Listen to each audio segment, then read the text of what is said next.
sharp it anyway. You know what I mean? If you get up, if you voice all the way up, you're not going to play that. It doesn't work. Always put the sharp 11. So that's not really an alteration. And sus, that's not really an alteration either because that's just, you know, the 2 chord on top of the 5 chord root.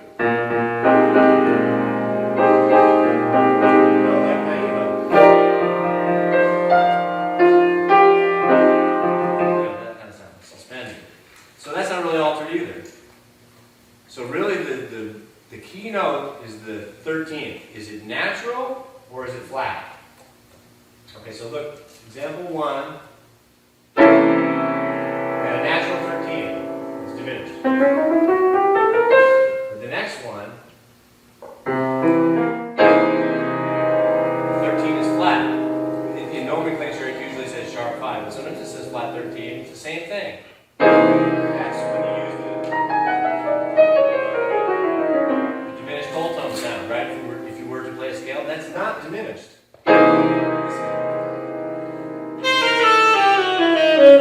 It's wrong. It's not so wrong that anyone's going to get mad. Like I said before, it doesn't matter, really, but it's good to know the difference. So if I hear a piano player coming from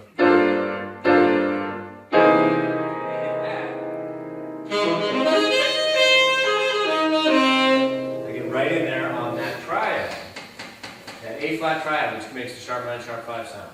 Does that make sense, guys and girls? Yes? No. Lost somebody there? Is this just stuff you can memorize, like the cycle?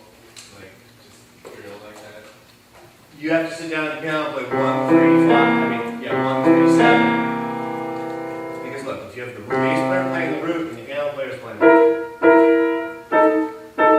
sounds like a blues, sounds like bad blues, but it's a blues. All you need is a 3rd and 7th, and then you've got the chord quality. After that, it's up to us. Yeah. Right? So you should sit down and get familiar with these sounds. I also put the sharp 11, even though Charles McPherson says that's not an alteration. And I put the total tritone triad there. That equals flat 9, flat 5. Hey Eric, why don't we do that for him? I'll just play 3rd and 7th Okay? on a blues. Okay. You do whatever you want. Okay? I won't do anything but play the root 3rd and 7th. E flat, I guess. Or you could actually just comp a blues. You just play a blues the way you're going to, and I'll just throw this stuff in there anyway. Okay. You know, throw some triadic stuff. 2, 3, 4.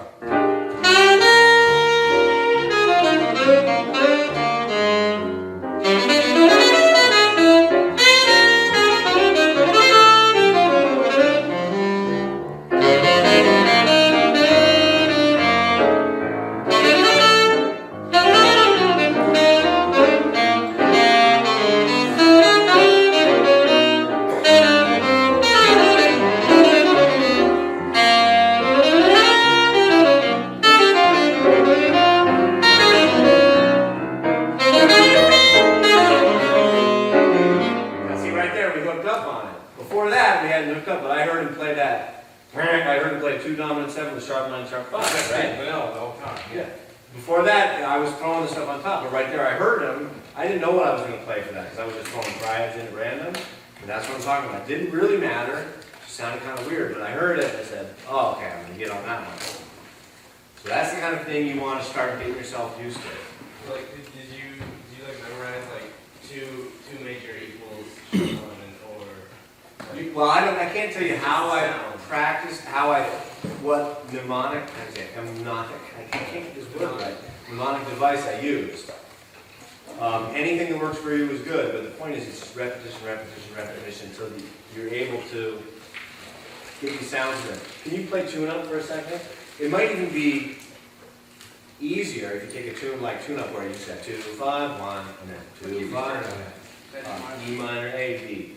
E minor, G, C, C, F, B flat. You know, I would say to myself, every time I get to the 5 chord, I'm going to play the 13, flat 9, triad voicing to make the resolution. Right. 1, 2, 3.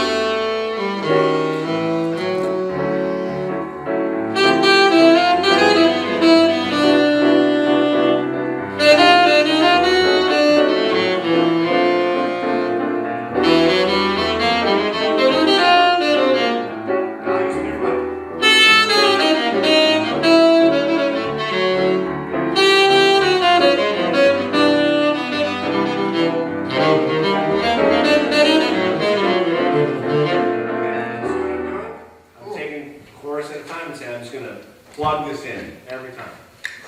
And then you start to get familiar, you just start to feel it. Now, I think we're almost out of time, but one other way you can do this, and this is the most organic and fun way to do it.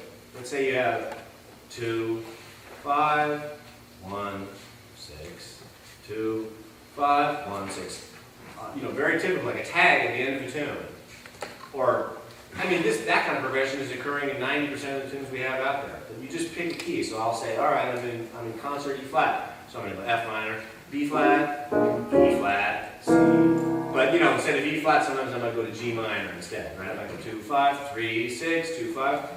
But what I'll do is I'll start on the 9th or the 7th of any of these minor chords, in the progression.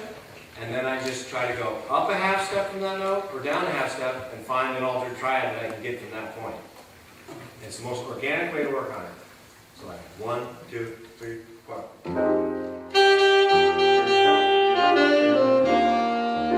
Just play it inside first so you get the sound.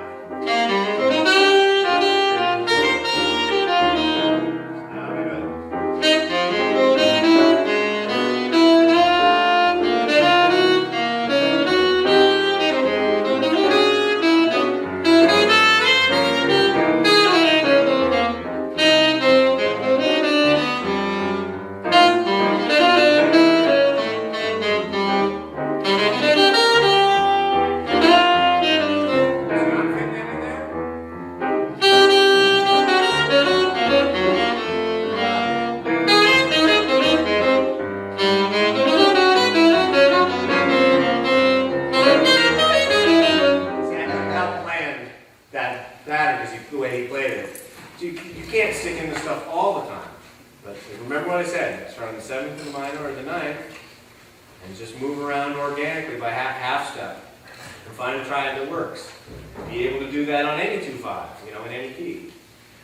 That's years of practice, actually, but it's kind of conceptually not so hard. The half step that you're taking, say, from, does that then become the third of that triad? Not necessarily. Okay. Because if I went,